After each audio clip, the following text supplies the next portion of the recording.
Humanity has had an equally long history of rebelling against these same tyrannies. Okay. That's not supposed to happen. Hello? That works. Yes. Is the okay, anyways, welcome to the WikiLeaks talk. We're very glad to see that so many people have come for this keynote. I'd like to maybe pick up where Cohen left off in the first talk, thanking everyone who has built up this great place for the next couple of days. We all hope you enjoy yourselves. My name is Daniel. I'm with WikiLeaks in Germany. This is Julian, whom you might know from writing for WikiLeaks as well. He also published a couple of books, one of them quite popular in this scene. Julian will give you an introduction to WikiLeaks, and after that we'll be talking about some current developments. So enjoy your talk, and Julian will take over now.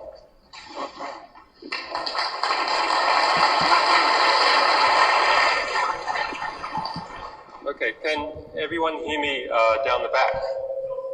Yeah? Okay. Now what about my accent? Okay.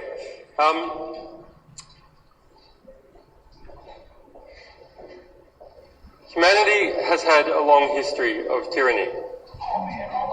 Wherever there are riches to be had or land to be grabbed, there are tyrants and tyrannical institutions.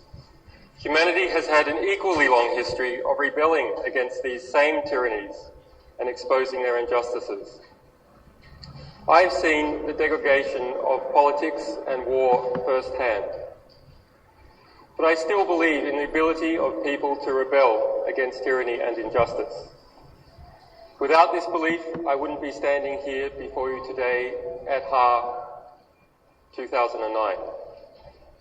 From the Spartacus slave uprisings of Rome to the serf rebellions under Tsarist Russia to the activists of the 1968 Prague Spring, people have stood together en masse against tyranny.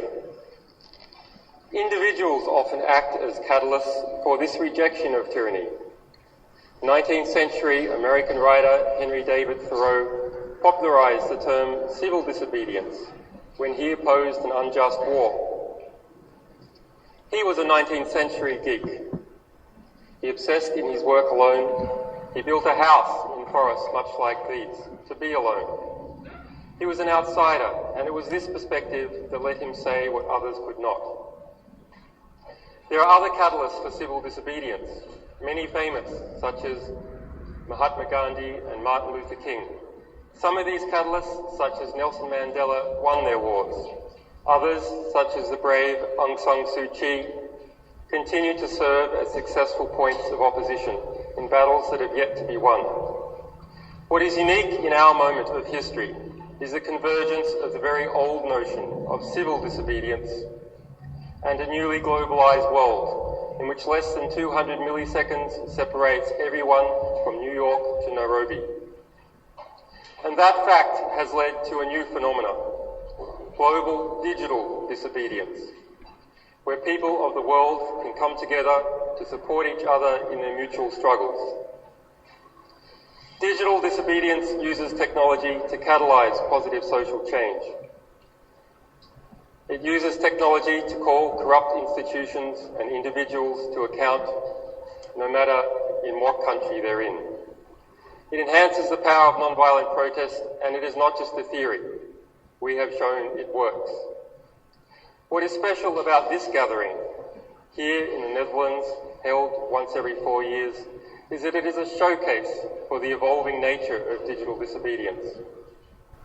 From its earliest days, this event has shown how technology can be a tool for reform. At HIP in 1997, this community learned how the German government tried to shut down a small nuclear protest magazine because it didn't like what the magazine said.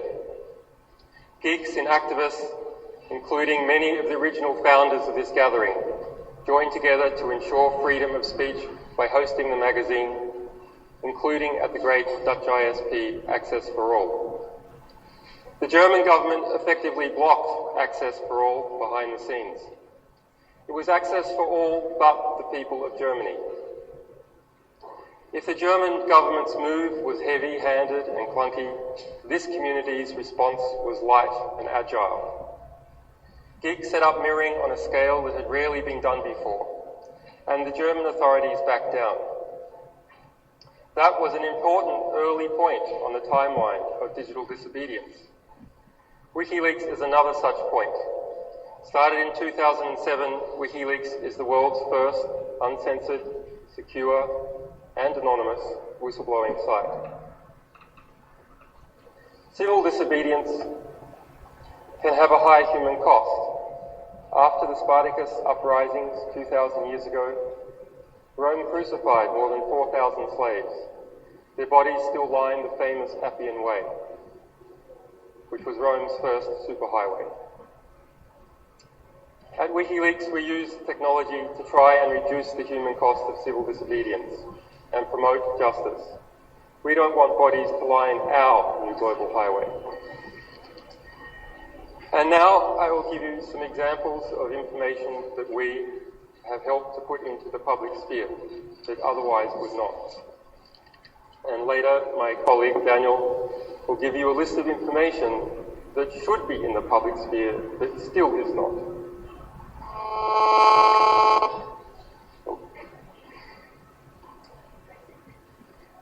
Okay, so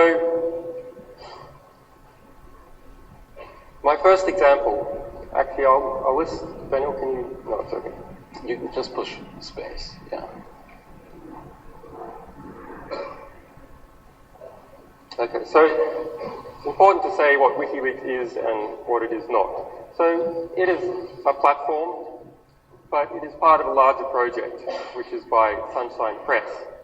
And this is our particular realization of the concept of getting out documents that generate political reform to a world stage. So it uses technology, but it is not a specific technology. We use lawyers, but we are not just a legal organization like the ACLU. And we also use political strategies, but we are also not a political party. Although sometimes I think people may have interest.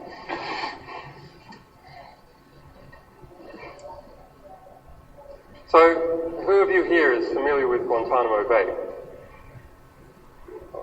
I hope it's all from the outside. We received the main manuals for Guantanamo Bay. And that's the standard operating procedure. And we received that in late 2007. At the time, you may remember that the political line being pushed by the United States was that Guantanamo Bay was, in fact, a model prison. But through our work, and of course other people's, we showed that this was not true. So we received the 2003 manual to Guantanamo Bay. The ACLU had been trying for 5 years at that stage to get the manual under the Freedom of Information Act, and had been denied all that time. The 2003 manual revealed that prisoners were being held secretly from the Red Cross, which is a violation of international law, that they underwent numerous psychological abuses and also some physical abuses in great detail. That release to the public then, of course, generated a lot of media interest and press coverage and responses by the commanders of Guantanamo Bay. In their response, and in the US Defense Department's response, it was stated that that was then, that a new commander had taken over and the prison had been reformed. That lie invigorated another whistleblower to step forward and give us the next year's manual, 2004.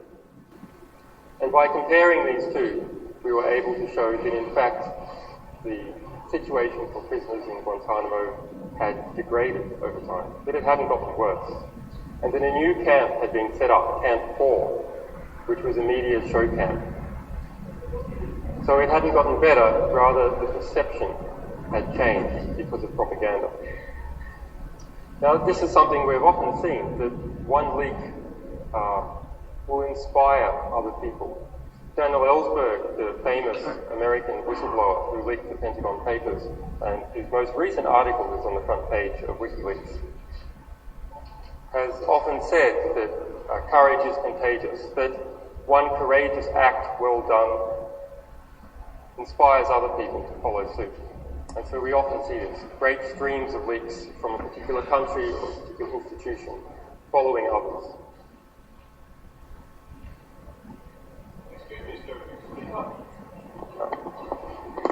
You guys in the back all lied, right?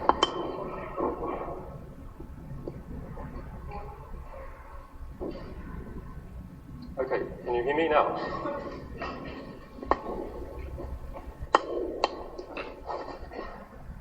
What about now? Can anyone not hear me? Please put your hand up.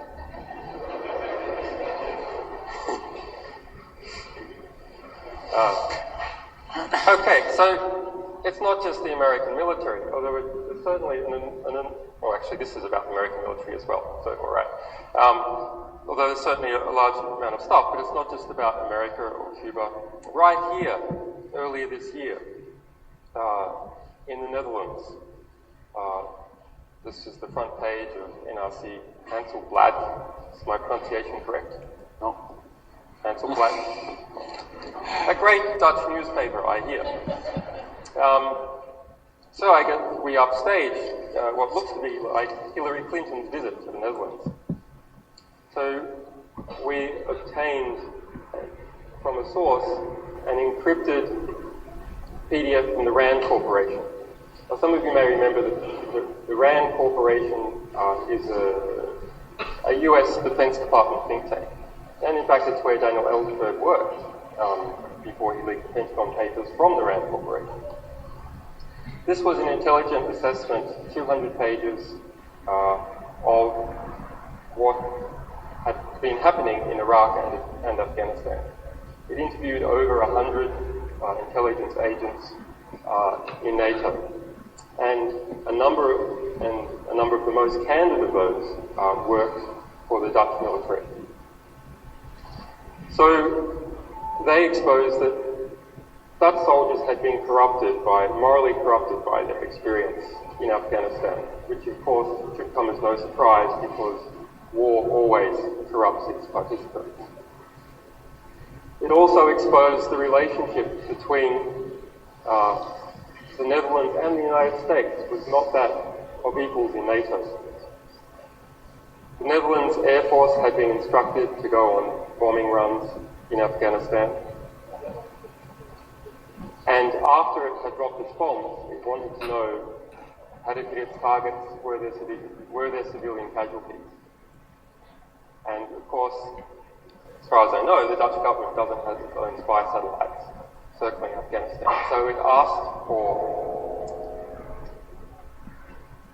the satellite images from the United States of the regions that it had bombed on behalf of the United States to see if there was civilian casualties. And the United States said, no, that's classified information. You can buy our planes and drop bombs for us in Afghanistan, but in fact you can't have access to the satellite photos that show where your bombs are gone.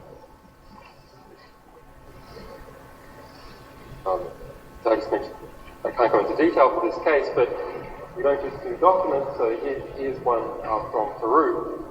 These little countries can give great examples of what happens when whistleblowing really gets going in a country. So this is 86 telephone intercepts of Peruvian politicians.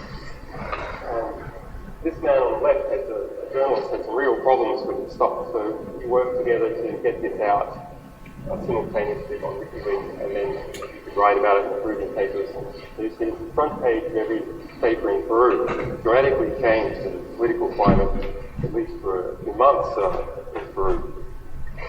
And we've had a number of other audio leaks as well. This is about a famous case, the Bank Julius Baer case, which is ongoing, still information being revealed from The Guardian. Okay, so I personally, having lived in Kenya on and off over the past few years, have seen